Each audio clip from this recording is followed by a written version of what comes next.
नमस्कार. आकाशवाणी औरंगाबाद केंद्राच्या दुपारी 1च्या बातमीपत्रात मी वैभवी जोशी आपलं स्वागत करते. केंद्र सरकार देशभरातल्या 100 जिल्ह्यांमध्ये गरीब नवाज कौशल्य विकास केंद्र उभारणार असल्याचं अल्पसंख्याक कार्यमंत्री मुख्तार अब्बास नक्वी यांनी सांगितलं आहे. ते नवी दिल्ली इथं मौलाना आझाद शिक्षण संस्थेच्या सर्वसाधारण सभेत बोलत होते. अल्पसंख्याक समाजातल्या युवकांना कौशल्याधारित शिक्षण देण्यासाठी तसंच रोजगार निर्मितीला चालना देण्यासाठी हे पाऊल उचलण्यात आलं असल्याचं ते म्हणाले. या 100 जिल्ह्यांमध्ये महाराष्ट्रातल्या नागपूर जिल्ह्याचा समावेश आहे. हॉटेल हस्तांतरणात झालेल्या घोटाळ्याप्रकरणी केंद्रीय अन्वेषण विभाग सीबीआयनं आज तत्कालीन रेल्वे मंत्री आणि राष्ट्रीय जनता दलाचे अध्यक्ष लालू प्रसाद यादव यांच्याविरोधात गुन्हा दाखल केला आहे. लालूंसह त्यांची पत्नी राबडी देवी, मुलगा तेजस्वी आणि आयआरसीटीसीच्या तत्कालीन व्यवस्थापकीय संचालकांचा आरोपींमध्ये समावेश आहे. लालू प्रसाद यादव रेल्वे मंत्री असताना 2006 मध्ये रेल्वेच्या मालकीचे पुरी आणि रांची इथलं हॉटेल एका खासगी कंपनीला देण्यात आलं होतं. या व्यवहाराच्या मोबदल्यात संबंधित कंपनीनं पाटणा इथं 2 एकराची जागा लालू प्रसाद यादव यांना दिल्याचा आरोप सीबीआयनं केला आहे. या संशयास्पद व्यवहाराचा सीबीआयकडून सुरू असलेल्या तपासात दिल्ली, पाटणा, रांची, पुरी, गुरुग्राम तसंच लालू प्रसाद यादव आणि आयआरसीटीसीचे तत्कालीन व्यवस्थापकीय संचालकांचे निवासस्थान अशा 12 ठिकाणी छापे टाकण्यात आले. आर्थिकदृष्ट्या सक्षम कुटुंबांनी घरगुती गॅसप्रमाणेच रेल्वे तिकिटांवर मिळणारं अनुदान स्वतःहून सोडावं असं आवाहन केंद्र सरकारनं केलं आहे. आता रेल्वे तिकिटांची गिव्ह इट अप योजना सुरू केली जाणार आहे. पुढच्या महिन्यात याची घोषणा केली जाईल अशी माहिती रेल्वे प्रशासनानं दिली आहे. यात पूर्ण किंवा अर्ध अनुदान सोडण्याचे पर्याय प्रवाशांना दिले जाणार आहेत. ऑनलाईन तिकिटांसाठी ही योजना लागू असणार आहे. रेल्वे तिकिटांवर दिल्या जाणाऱ्या अनुदानामुळे दरवर्षी रेल्वे प्रशासनाला तब्बल 30,000 कोटी रुपयांचं नुकसान होत असल्याचं याबाबतच्या वृत्तात म्हटलं आहे.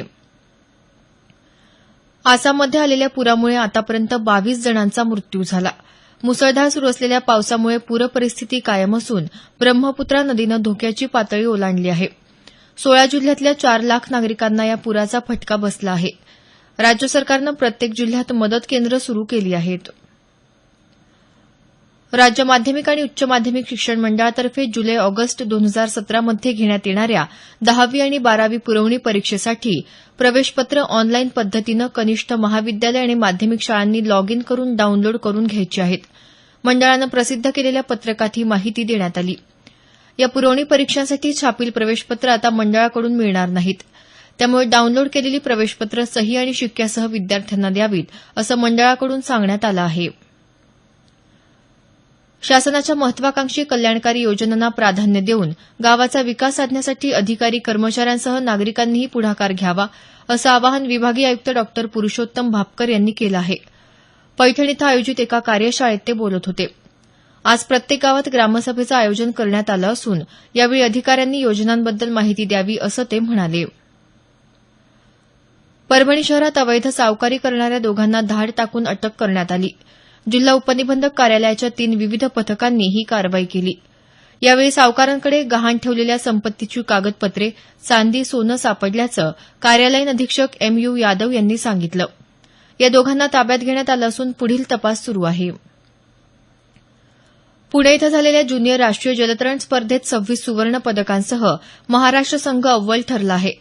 महाराष्ट्राला 19 रौप्य आणि 12 कांस्य पदकं मिळाली. कर्नाटक संघानं सर्वाधिक 71 पदकांसह सर्वसाधारण विजेतेपद पटकावलं आहे. भुवनेश्वर इथं सुरू असलेल्या आशियाई अॅथलेटिक्स स्पर्धेच्या पहिल्या दिवशी सुवर्ण पदक पटकावलं. यासोबतच भारत एकूण 7 पदकांसह पदक तालिकेत अव्वल स्थानावर आहे. लंडन इथं सुरू असलेल्या विम्बल्डन ओपन टेनिस स्पर्धेत भारतीय टेनिसपटू रोहन बोपन्ना आणि त्याचा जोडीदार एडवर्ड रॉजर वेस्सेलिन पुरुष दुहेरीच्या दुसऱ्या फेरीत पोहोचले आहेत. तर महिला दुहेरीत सानिया मिर्झा आणि तिची जोडीदार बेल्जियमची क्रिस्टीन फ्लिपकेन्स पण दुसऱ्या फेरीत पोहोचले आहेत. याबरोबरच हे बातमीपत्र संपलं. आमचं यानंतरचं बातमीपत्र सायंकाळी 5:25 मिनिटांनी.